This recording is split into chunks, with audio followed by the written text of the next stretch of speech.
ఏమని? నువ్వు నాశనం అయిపోతావని. అప్పుడు కార్తవీర్యార్జునుడు గర్వంతో ఏమన్నాడంటే, బ్రహ్మ విష్ణు మహేశ్వరులు ముగ్గురు ఎవరొచ్చినా కూడా నన్నేమి చేయలేరు. ఎందుకని? నేను వారి ముగ్గురి కంటే గొప్పవాడైన వినాయకుడి అనుగ్రహంతో నేను సహస్రబాహులు సంపాదించాను అని చెప్పాడు. మరి నారదుడు ఒక విధంగా చెప్పాలంటే నారదుడిని ఎద్దేవా చేశాడు. నారదుడు నారాయణ నారాయణ అంటాడు కదా. నారాయణ అంటే విష్ణువు. విష్ణువు ఏం చేయాలి? నారదుడు ఎప్పుడైతే శపించాడో ఆ శాపాన్ని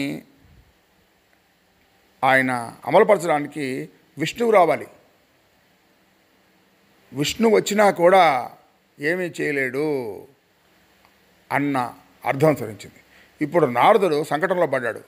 ఇప్పుడు తను అనేశాడు. మరి తన భక్తుడి మాట గురించి విష్ణుమూర్తి వస్తాడా? వస్తే మరి వినాయకుడి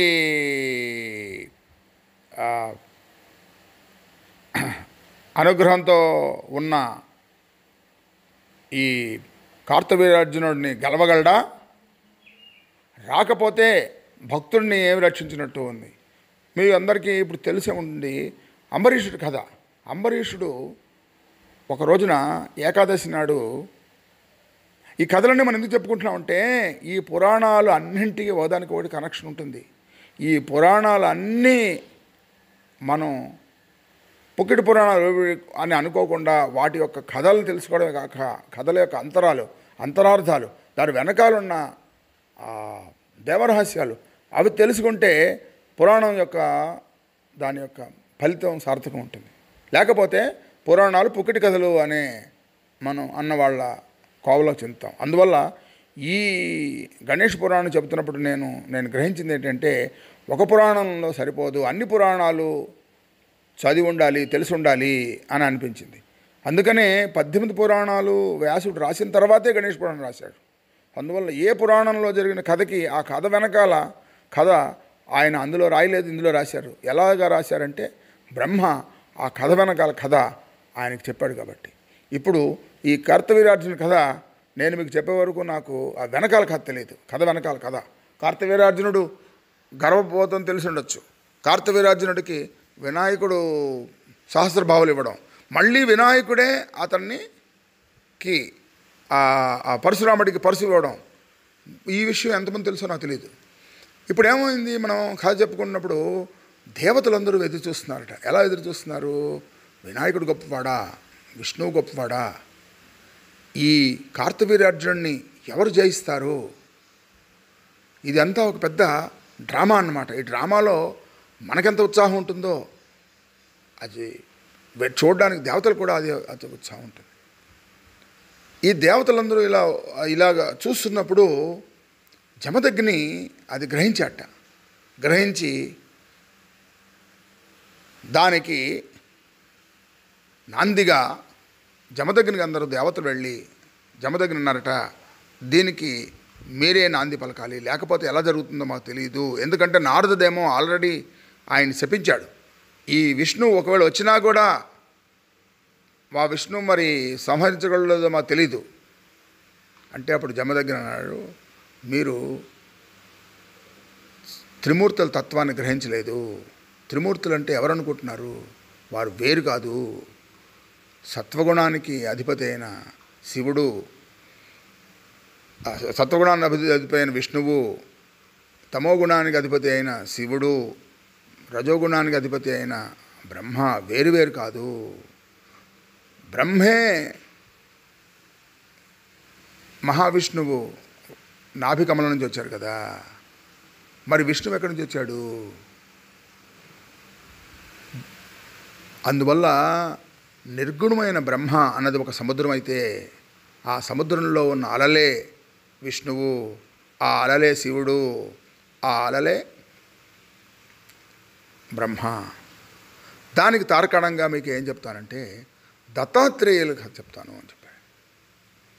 అత్రి మహామునికి బ్రహ్మ విష్ణు మహేశ్వరులు ఆయన పూజించినప్పుడు మీరు ఈ త్రిమూర్తి తత్వాన్ని నాకు చెప్పండి అన్నారట. ఆయన ఆ త్రీ అంటే 3, అత్రి అంటే ఆయన 3 దశల్ని దాటి పైకి వెళ్ళినవాడు అనమాట. ఆయన అంటే బ్రహ్మ విష్ణు మహేశ్వరుల 3 తత్వాన్ని దాటి నిర్గుణ తత్వానికి వెళ్ళినవాడు అనమాట ఆయన. అందువల్లే దత్తాత్రేయులు వచ్చినప్పుడు 3 బ్రహ్మ విష్ణు మహేశ్వరులు అనసూయకి నన్ను పరీక్షించిన తర్వాత అనసూయ ఏమంది, నాకు మీరు 3 శిశువులుగా, ఆవిడ పతివ్రతం వల్ల మహత్యం వల్ల శిశువులు కావడం వలన నీ కుమారులు కాబట్టి నా కుమారులుగా జన్మించండి అని వరం అడిగారు. అప్పుడు ఆ కథ అంతా మీ అందరికీ తెలిసిందే. అప్పుడు ఆ 3 కలిసి దత్తాత్రేయుల అవతారంలో వచ్చారు. అంతకుముందు బ్రహ్మ ఒక శిశువుగా, రెండవ శిశువు శివుడు దూర్వాసుడిగా, విష్ణువు చంద్రుడు అన్న పేరుతో వస్తాడు. ఈ 3 ఒక ఆయన దుర్వాసుడేమో బ్రహ్మజ్ఞానానికి తపస్సుకి వెళ్ళిపోతాడు. ఆయన యొక్క తేజస్సు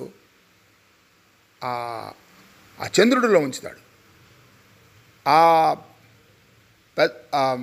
పెద్ద పుత్రుడు కూడా తన తేజస్సుని ఇతనిలో ఉంచి వెళ్ళిపోతాడు. ఇప్పుడు మనం దత్తాత్రేయుడు అనుకున్న ఆయనకి 3 తలకాయలు ఉంటాయి, బ్రహ్మ విష్ణు మహేశ్వరుడు. అది ఎలా వచ్చాయి అంటే 3 తత్వాలు కలిసి ఆయన వచ్చాడు. మనం ఒక పుత్రుడు ఒకే ఆయన అనుకుంటున్నాం మనం, కానీ మొట్టమొదట ఆయన పుట్టినప్పుడు 3. దత్తాత్రేయులకు ముందు అనసూయకి 3 పుత్రులు వస్తారు. ఆ 3కి పేర్లు కూడా ఉన్నాయి. మీరు దత్తాత్రేయ పురాణం చదివి తెలుస్తుంది. అంతేకాదు ఈ దత్తాత్రేయులు విష్ణుమూర్తి అవతారము అని భాగవతంలో మనకి వ్యాసులు ముందే రాశారు. అందువలన దీని ఎలిమెంట్ మనకు తెలిసేది ఏంటి, విష్ణు ఎవరు, శివుడు ఎవరు, బ్రహ్మ ఎవరు, వినాయకుడు ఎవరు, వీరందరూ వేరు వేరు అనుకోవడందుకు ఏకం సత్ విప్రా బహుదా వదంతి. ఇదంతా ఎందుకు నేను చెప్పాల్సి వచ్చిందంటే, పరశురామ అవతారానికి ముందు జమదగ్ని ఇదంతా తెలుసుకొని కార్తవీర్యార్జునుడు వచ్చినప్పుడు కార్తవీర్యార్జునుడికి కామధేనువు ఇవ్వకపోవడానికి కారణం ఏమిటి అంటే, మహారాజుకి భోజనం పెట్టకుండా పంపిస్తే ఆయనకు గౌరవం ఉండదు అని అతిథి మర్యాద అయినా, ఆ వెనకాలన్న కథ ఏంటంటే, ఆ కామధేనుని కార్తవీర్యార్జునుడు అడగకూడదు. ఎందుకు అడగకూడదు అంటే, కోరికలే సకల దుఃఖాలకి మూల కారణం కాబట్టి. ఎప్పుడైతే ఆ కామధేను చూసి కామధేను అందరికీ భోజనం పెట్టడం చూస్తాడో, ఏదైనా ఏమాత్రం ధనం లేని జమదగ్ని మొత్తం రాజుగారికి సైనికులకి అందరికీ భోజనం పెట్టడం చూసి ఆ కామధేను నా దగ్గర ఉండాలి అనుకుంటాడు. ఆ కామం వల్ల పరశురాముడి సంహారం జరిగింది. ప్రతి రాక్షసులైనా దేవతలైనా ఎవరైనా సరే ఒక కారణం మూలానే వాళ్ళ మరణం సంభవిస్తుంది. ఇంతకుముందు మనం విన్నాం, నహుషుడు 100 అశ్వమేధాలు చేసి ఇంద్రుడి పదవిలోకి వెళ్ళిన తర్వాత కూడా నేను ఇంద్ర పదవిలో ఉన్నాను కాబట్టి, నేను ఇంద్రుడిని కాబట్టి ఇంద్రుడి భార్య సతీదేవి నాకు భార్య అవుతుంది, సతీదేవిని తీసుకురమ్మన్నారు. సతీదేవిని తీసుకురమ్మంటే ఇప్పుడు సతీదేవి చాలా భయపడింది. అదేంటి, ఇంద్ర పదవి కదా ఇది, నేను ఇంతకుముందు ఇంద్రుడి భార్యని కదా, మరి నన్ను ఎలా అడుగుతారు అంటే, అది కామం అన్నమాట. పదవి వస్తే పదవి వాడు ఆ సింహాసనం వస్తుంది. ఆ సింహాసనం పదవి అయిపోయిందా దిగిపోవాలి. నేను వెళ్ళిపోయేటప్పుడు నా కుర్చీ తీసుకెళ్ళిపోతానంటే ఎలాగా? అలాగే ఇంతకుముందు ఉన్న ఇంద్ర పదవిలో ఉన్న అతని భార్య సతీదేవిని తీసుకుంటాను ఎలాగా? అదే పొరపాటు వాలి కూడా చేశాడు.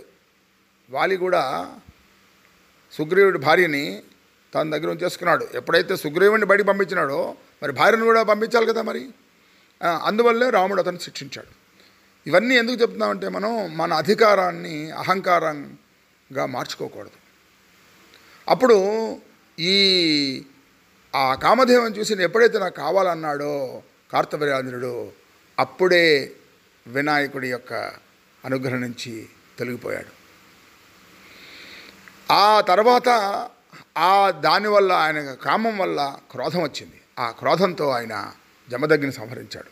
ఎప్పుడైతే జమదగ్ని సంహరించాడో అప్పుడే కార్తవీర్యార్జునుడి యొక్క సంహారం అన్నది లిఖించబడి ఉంది. ఎలాగైతే దధీచి తన శరీరాన్ని ఇచ్చేసి దేవతలకి వజ్రాయుధం కావాలని ఆయన సహాయం చేశాడో, అలాగే జమదగ్ని కూడా కార్తవీర్యార్జునుని సంహరించడానికి తన ప్రాణాలు త్యాగం చేశాడు. ఈ కథ నేను ఎందుకు చెప్పాల్సి వచ్చిందంటే, చాలామందికి గణేష్ పురాణంలో ఎన్నో కథల వెనకాల ఉన్న కథలు తెలియవు. ఈ కథ ఇది దేవరహస్యం. అందువల్ల ఆ పరశురాముడు ఎలాగా కార్తవీర్యాన్ని సంహరించాడని మనం వచ్చే భాగం చెప్పుకుందాం. ఇది మనం చదువుతున్న గణేష్ పురాణంలో ఉన్న కథ కాదు, ఇది కథ వెనకాల కథ. ఇది కార్తవీర్యార్జున సంహారం వెనకాల ఉన్న దేవరహస్యం. ఈ వచ్చేసారి మనం మన దత్తాత్రేయులు పరశురాముడిని దీవించడం, ఆయన వినాయకుడికి తపస్సు చేయమని చెప్పడం, ఆ కథ మనం చదువుకుందాం. ఓం గం గణేశాయ నమః.